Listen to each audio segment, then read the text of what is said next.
আসসালামু আলাইকুম। বাংলা সংবাদে সবাইকে স্বাগত জানাচ্ছি। আমি চিন্তিয়া হক। শুরুতেই সংবাদ শিরোনাম। ভারতকে সিদ্ধান্ত নিতে হবে গণতন্ত্র না ফ্যাসিবাদের পক্ষে থাকবে, বলছেন দুদু। এদিকে সেনাবাহিনীর পাশাপাশি বিচারিক ক্ষমতা পেল সশস্ত্র বাহিনী। জানাবো গুমের সংস্কৃতিকে চিরতরে বিদায় করা হবে, বলছেন সালাউদ্দিন আহমেদ। জানিয়ে দিব নতুন দল গঠনের পথে অভ্যুত্থানের নেতারা। এবং সর্বশেষ জানাবো মাহমুদুর রহমানকে জামিন না দেওয়ায় ফখরুলের উদ্বেগ। শুনছিলেন সংবাদ শিরোনাম, এবারে বিস্তারিত। ভারতকে সিদ্ধান্ত নিতে হবে গণতন্ত্র না ফ্যাসিবাদের পক্ষে থাকবে, বলছেন দুদু। বিএনপির ভাইস চেয়ারম্যান শামসুজ্জামান দুদু বলেছেন, গণমানুষের তীব্র আন্দোলনের মুখে শেখ হাসিনা ভারতে পালিয়ে গেছে। ভারতকে সিদ্ধান্ত নিতে হবে গণতন্ত্র সপক্ষে নাকি ফ্যাসিবাদ। যিনি গণহত্যা চালিয়েছে, গণতন্ত্র হত্যা করেছে, স্বাধীনতা বিপন্ন করেছে, তার পক্ষ নেবে। শামসুজ্জামান দুদু বলেন, সীমান্তে বাংলাদেশিদের কে হত্যা করা হচ্ছে, এটা শুধু আজকে হচ্ছে না, তা দীর্ঘদিন ধরে অব্যাহত আছে। স্বাধীন সার্বভৌমত্ব বাংলাদেশের মানুষ নিরাপত্তা চাইবে, এটা স্বাভাবিক। বাংলাদেশে যেসব নাগরিকদের হত্যা করা হয় তারা বাংলাদেশের সীমানার মধ্যে থাকে, কোনো প্রকার সতর্ক ছাড়া তাদেরকে নির্বিঘ্নে হত্যা করা হচ্ছে। এটি একটি জঘন্যতম অপরাধ। এর তীব্র নিন্দা ও প্রতিবাদ জানাচ্ছি। এটা বন্ধ করতে হবে। পৃথিবীর অন্য কোনো দেশের সীমান্তে এরকম বর্বরতা নেই, যেটা আমাদের সাথে আমাদের পার্শ্ববর্তী রাষ্ট্র যারা বন্ধু হিসেবে পরিচয় দেয় তারা এটা করছে। তিনি বলেন, সীমাহীন লুটপাট, গণতন্ত্র হত্যা, নির্বিকারে মানুষ হত্যা করেছে আওয়ামী লীগ সরকার। গত 1-1.5 বছর ধরে নয়, গত 16 বছর ধরে আওয়ামী লীগের প্রধান শেখ হাসিনার নেতৃত্বে বিএনপি নেতাকর্মী সহ যারা অধিকার আদায়ের কথা বলেছে তাদেরকে হয় গুম করেছে, তা না হলে হত্যা করেছে, মামলা দিয়েছে। তারা আওয়ামী লীগের বাংলাদেশের ব্যাংকগুলো থেকে এত টাকা সরিয়েছে, বিশ্বে অন্য কোনো রাষ্ট্রে অন্য কোনো রাজনৈতিক দলের নজির নাই। এই টাকাগুলো বিদেশে পাচার করা হয়েছে, পার্শ্ববর্তী দেশে এবং অন্য দেশে পাচার করা হয়েছে। সেনাবাহিনীর পাশাপাশি বিচারিক ক্ষমতা পেল সশস্ত্র বাহিনী। সেনাবাহিনীর পাশাপাশি সশস্ত্র বাহিনীকে সারা দেশে বিচারিক ক্ষমতা দেওয়া হয়েছে। ফলে এখন থেকে সেনাবাহিনীর পাশাপাশি বিমান ও নৌবাহিনীর কমিশনার প্রাপ্ত অফিসাররাও নির্বাহী ম্যাজিস্ট্রেট হিসেবে দায়িত্ব পালন করতে পারবেন। মন্ত্রণালয়ের সিনিয়র সহকারী সচিব জেতি প্রুর সই করা প্রজ্ঞাপনে সশস্ত্র বাহিনীর কমিশন প্রাপ্ত অফিসারদের ক্ষমতা প্রদান করা হয়। প্রজ্ঞাপন জারির পর থেকে পরবর্তী 60 দিন পর্যন্ত তারা এই ক্ষমতা পাবেন। প্রজ্ঞাপনে বলা হয়েছে, ফৌজদারি দণ্ডবিধি 1898 এর 12 এর 1 ও 17 ধারা অনুযায়ী সেনাবাহিনীর কমিশন প্রাপ্ত কর্মকর্তাদের বিশেষ নির্বাহী ম্যাজিস্ট্রেটের ক্ষমতা দেওয়া হয়েছে। এর আগে গত 17 সেপ্টেম্বর রাষ্ট্রপতির আদেশক্রমে সেনাবাহিনীকে বিচারিক ক্ষমতা দিয়ে প্রজ্ঞাপন জারি করে জনপ্রশাসন মন্ত্রণালয়। গুমের সংস্কৃতিকে চিরতরে বিদায় করা হবে, বলছেন সালাউদ্দিন আহমেদ।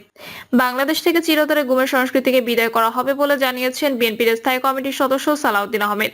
বিকেলে জাতীয় জাদুঘর মায়ের ডাক আয়োজিত গুম যান জবানবন্দি শিরোনামে আলোকচিত্র প্রদর্শনীতে যোগ দিয়ে কথা বলেন তিনি। আয়নাঘরে হোতাদের অবিলম্বে গ্রেপ্তারপূর্বক শাস্তি নিশ্চিতের দাবি জানিয়ে সালাউদ্দিন আহমেদ বলেন, আওয়ামী লীগের আমলারা এখনো বহাল তবিয়তে, এদের রেখে অন্তর্বর্তীকালীন সরকার কাজ করতে পারবে না। এসব আওয়ামী দোসরদের শপথে রেখে ন্যায় বিচার পাওয়া যাবে না বলেও জানান তিনি।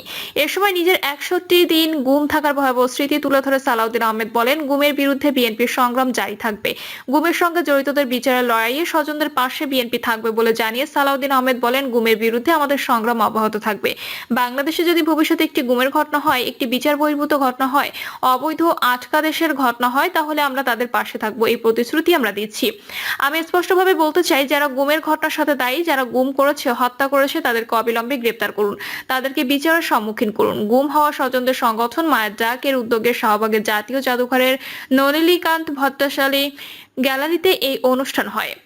সেখানে গুমের শিকার স্বজনরা উপস্থিত ছিলেন। সবার হাতে ছিল তাদের প্রিয়জনদের আলোকচিত্র। বিকেল অনুষ্ঠানে গণসংহতি আন্দোলনের প্রধান সমন্বয়কারী জোনায়েদ সাকি আলোকচিত্রী মুশফিকুর রহমান জোহান বক্তব্য রাখেন। সালাউদ্দিন আহমেদ বলেন, আমি নিজের গুম ছিলাম। কবর থেকে বেরিয়ে আসা একজন মানুষ। আমাদের দেশ থেকে চিরতরে গুমের সংস্কৃতি বন্ধ করার জন্য কাজ করতে হবে।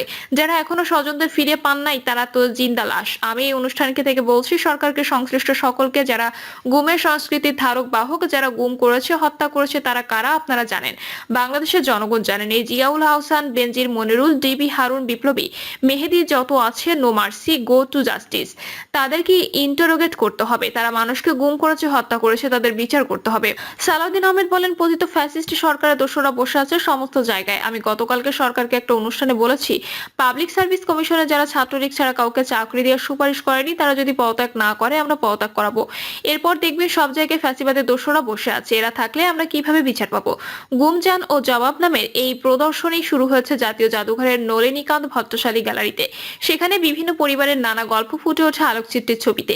একটি ছবিতে দেখা যায় সিসিটিভি ফুটেজে মানুষ উঠিয়ে নেওয়ার দৃশ্য সাদা প্রাইভেটে। আরেক ছবিতে মেলে ভারাক্রান্ত চেহারা অসুস্থ মায়ের অপেক্ষা ছেলের ছবি হাতে। কোনো ছবিতে দেখা যায় না ছেলে অপলক, মা ছেলে অপলক তাকিয়ে আছে জানালার দিকে, হয়তো অপেক্ষায় প্রিয় মানুষটি ফেরার। মুশফিকুর রহমান জোহান ক্যামেরার আলোকচিত্র প্রদর্শনীটি জাতীয় জাদুঘরের নলিনীকান্ত ভট্টশালী গ্যালারিতে চলবে 6 সেপ্টেম্বর পর্যন্ত। নতুন দল গঠনের পথে অভ্যুত্থানের নেতারা। ছাত্র জনতার অভ্যুত্থানের সূত্রপাত ঘটানো নেতারা রাজনৈতিক দল গঠনের পথে এগোচ্ছেন। এর অংশ হিসেবে বৈষম্য বিরোধী ছাত্র আন্দোলনের অক্টোবরে জেলায় জেলায় কমিটি গঠন করবে। এরই মধ্যে গঠিত জাতীয় নাগরিক কমিটি অভ্যুত্থানে অংশগ্রহণকারী রাজনৈতিক দলের সঙ্গে ধারাবাহিক আলোচনা করেছে। বিএনপির সঙ্গে তারা বলছে পরে হবে জামাত ইসলামের সঙ্গে বৈঠক। যদিও জাতীয় নাগরিক কমিটি এবং বৈষম্য বিরোধী ছাত্র আন্দোলন রাজনৈতিক দল গঠনের বিষয়টি আনুষ্ঠানিক স্বীকার করেনি, তবে সংশ্লিষ্ট সূত্র জানিয়েছে তরুণ ও ছাত্র অভ্যুত্থানের এই দুই শক্তিকে সংগঠিত রাখার কাজ চলছে। অভ্যুত্থানে ক্ষমতাচ্যুত আওয়ামী লীগের পুনর্বাসন ঠেকাতে রাজনৈতিক দলগুলোর মধ্যে ন্যূনতম ঐক্য প্রতিষ্ঠা ধারাবাহিক বৈঠকের মূল উদ্দেশ্য। সংবিধান সংস্কার নাকি পুনর্লিখন করা প্রয়োজন, এ মতামত নেওয়া হচ্ছে। পুনর্লিখন হলে তা কিভাবে করা যেতে পারে এই ভাবনাও জানতে চাওয়া হচ্ছে। ইতোমধ্যে এবি পার্টি ও গণ অধিকার পরিষদের সঙ্গে বৈঠক করেছে নাগরিক কমিটি। মাহমুদুর রহমান মান্নার অসুস্থতার কারণে গণতন্ত্র মঞ্চের সঙ্গে বৈঠক পিছিয়ে গেছে। বৈঠকের সত্যতা নিশ্চিত করেছেন জাতীয় নাগরিক কমিটির আহ্বায়ক মোহাম্মদ নাসির উদ্দিন পাটোয়ারি। তিনি বলেন, রাজনৈতিক দলগুলোর সঙ্গে পরিচিতমূলক সভা হচ্ছে, পরে আনুষ্ঠানিক বৈঠক হবে।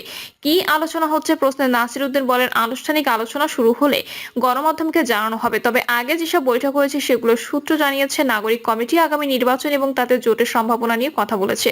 শিল্প খাতে এবং পাহাড়ের সাম্প্রতিক অস্থিরতা নিরসনে তারা কি ভূমিকা রেখেছে তা নিয়েও কথা হয়েছে। এতে একটি দল প্রশ্ন তুলেছিল, নাগরিক কমিটি ডক্টর মোহাম্মদ ইউনূসের নেতৃত্বাধীন সরকারের অংশ নাকি সরকারি দল। নিজেদের সরকারি দল হিসেবে না মানলেও সরকারের সংস্কার কর্মসূচির সঙ্গে নিজেদের সম্পৃক্ততার কথা স্বীকার করে নেন নাগরিক কমিটি নেতারা। এই প্ল্যাটফর্ম থেকে রাজনৈতিক দল গঠিত হলে নির্বাচনে জোট হতে পারে কিনা প্রশ্ন বৈঠকে রাখেন কমিটির নেতারা। কমিটির এক সদস্য বলেন, জাতীয় নাগরিক কমিটি কখনো রাজনৈতিক দলে রূপান্তরিত হবে না, তবে সব অভ্যুত্থানের পর নতুন রাজনৈতিক বা রাজনৈতিক দর্শনের জন্ম হয়। 2024 সালের অভ্যুত্থান থেকেও তেমনটি হবে, এজন্য পরিস্থিতি যাচাই করা হচ্ছে। তবে বিদ্যমান ব্যবস্থায় নির্বাচনী রাজনীতি সহজ নয়। ভোটের মাঠে সক্রিয় দলের মধ্যে বিশেষ করে বিএনপির সঙ্গে বৈরিতা সৃষ্টি হলে তা অভ্যুত্থানের লক্ষ্য অর্জনে ব্যাধা সৃষ্টি করবে। আরেক সদস্য জানিয়েছেন, রাজনৈতিক দলগুলো কি করবে না এমন প্রতিশ্রুতি চায় নাগরিক কমিটি, তা দলগুলোর সঙ্গে বৈঠকে বলা হচ্ছে। অভ্যুত্থানের পর ঢাকা বিশ্ববিদ্যালয়ের ছাত্র সংগঠনগুলোর বৈঠক থেকে বিরোধে না জড়ানো, মারামারি থেকে বিরত থাকার প্রতিশ্রুতি এসেছিল, তবে তা রক্ষা করা হয়নি। অভ্যুত্থানে কার কত বড় অবদান তা নিয়ে বিরোধে না জড়ানোর বৈঠকের উদ্দেশ্য ছাত্র জনতার অভ্যুত্থানে গত 5ই আগস্ট ভারতে পালিয়েছেন শেখ হাসিনা। সরকারি হিসেবে 7 শতাধিক মানুষ নিহত হয়েছেন জুলাই গণহত্যায়। বেসরকারি হিসেবে এই সংখ্যা 1581। আহত হয়েছেন 31,000 আন্দোলনকারী। বিএনপি, জামাত সহ যেসব দল 2010 সাল থেকে শেখ হাসিনা বিরোধী আন্দোলন করছে তাদের নেতাকর্মীর সর্বাত্মক অংশগ্রহণ ছিল অভ্যুত্থানে। যদিও সরকারি চাকরিতে কোটা পুনর্বহালের প্রতিবাদে বৈষম্য বিরোধী ছাত্র আন্দোলনের ব্যানারে 1 জুলাই আন্দোলনের সূত্রপাত হয়েছিল। শেখ হাসিনার পতনের পর বৈষম্য বিরোধী আন্দোলনের সমন্বয়ক পরিচয়ে বিভিন্ন স্থানে চাঁদাবাজি, দখল সহ নানা অপকর্ম হচ্ছে। তা ঠেকাতে বিভিন্ন জেলায় মত বিনিময় সভা করেছেন প্রকৃত সমন্বয়করা। একে স্থায়ী রূপ দিতে জেলা ও উপজেলায় কমিটি করা হবে বলে জানিয়েছেন তারা। সরকারের কার্যক্রমকে ত্বরান্বিত করার প্রেসার গ্রুপ হিসেবে কাজ করছে জাতীয়তাবাদী প্রাথমিক পর্যায়ে 101 সদস্যের কমিটি গঠনের পরিকল্পনা রয়েছে। একাধিক সমন্বয় এ তথ্য জানিয়েছেন। তাদের ভাষ্য, অরাজক পরিস্থিতির অবসান ঘটিয়ে স্থিতিশীল পরিবেশ না আসা পর্যন্ত বৈষম্য বিরোধী ছাত্র আন্দোলন রাখবেন তারা। গণ অভ্যুত্থানের চেতনা রক্ষা স্থানীয় প্রশাসনের সঙ্গে কাজ করবে জেলা কমিটিগুলো। সমন্বয়ক আব্দুল কাদের বলেন, 5ই আগস্টের আগ পর্যন্ত দলমত নির্বিশেষে সবাই আন্দোলনে চলে আসছে, কোনো ঝামেলা হয়নি। আন্দোলন ইনক্লুসিভ ছিল। ছাত্র দল শিবির আসছে, ছাত্রলীগ থেকেও অনেকে আসছে, সাধারণ জনতা আসছে। তবে 5ই আগস্টের পর থেকে স্বাভাবিকভাবে পরিস্থিতি ভিন্ন হয়েছে। যার যার মতদল মতাদর্শ অনুযায়ী কাজ করা শুরু করেছে। এ কারণে আলাদা আলাদা গ্রুপ হয়ে গেছে।